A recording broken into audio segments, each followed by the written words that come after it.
ખોટી ઉદ્યમ સર્ટિફિકેટથી POS machine મેળવી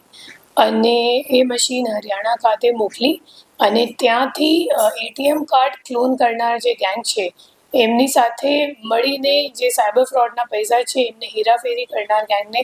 સુરત શહેર સાયબર સેલ દ્વારા ઝડપી પાડવામાં આવ્યું છે, જેમાં 3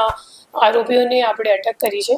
એમાં જે પહેલો આરોપી છે એમનું નામ મંથન કુકડિયા કરીને છે, એ સ્ટુડન્ટ છે અને 19 વર્ષનો છોકરો છે અને એમના નામ ઉપર એક POS ચાલતો હતો અને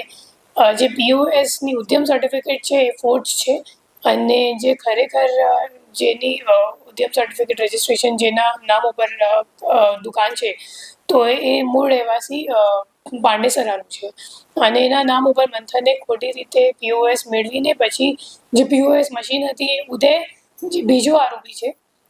ઉદય ધડુક એમને આપતો હતો અને ઉદય ધડુક પછી POS મશીન કોરિયર મારફતે હરિયાણા ખાતે જીંદ જિલ્લામાં એક નાસ્તા ફરતા આરોપીને મોકલતો હતો. પછી એક ત્રીજો આરોપી છે એમનું નામ પ્રિયાંશુ છે અને હરિયાણાથી એ લોકો જે ક્લોન કરેલું ATM કાર્ડ હોય તો એ સ્વાઇપ કરતા હતા અને સ્વાઇપ કરીને પૈસો POS મશીનથી જે લિંક્ડ બેંક એકાઉન્ટ છે એમાં જતો હતો અને એમાંથી પછી પ્રિયાંશુ વિથડ્રો કરીને એ લોકોને પોતાનું કમિશન આપીને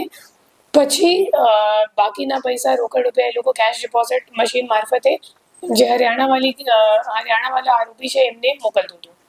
તો એવી રીતની આખી એ લોકોની એમો હતી. કહેવા અનુસાર તો એ લોકો છેલ્લા દોઢ મહિનાથી આ કામ કરે છે, પણ હવે તપાસમાં ખબર પડશે કે કેટલા દિવસથી એ લોકો કરે છે ખરેખર. આમાં મુખ્ય આરોપી કોણ છે?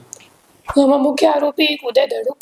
અને બીજો પ્રિયાંશુ અને ત્રીજો નાસ્તો ફરતો આરોપી છે હરિયાણામાં છે, જીંદમાં.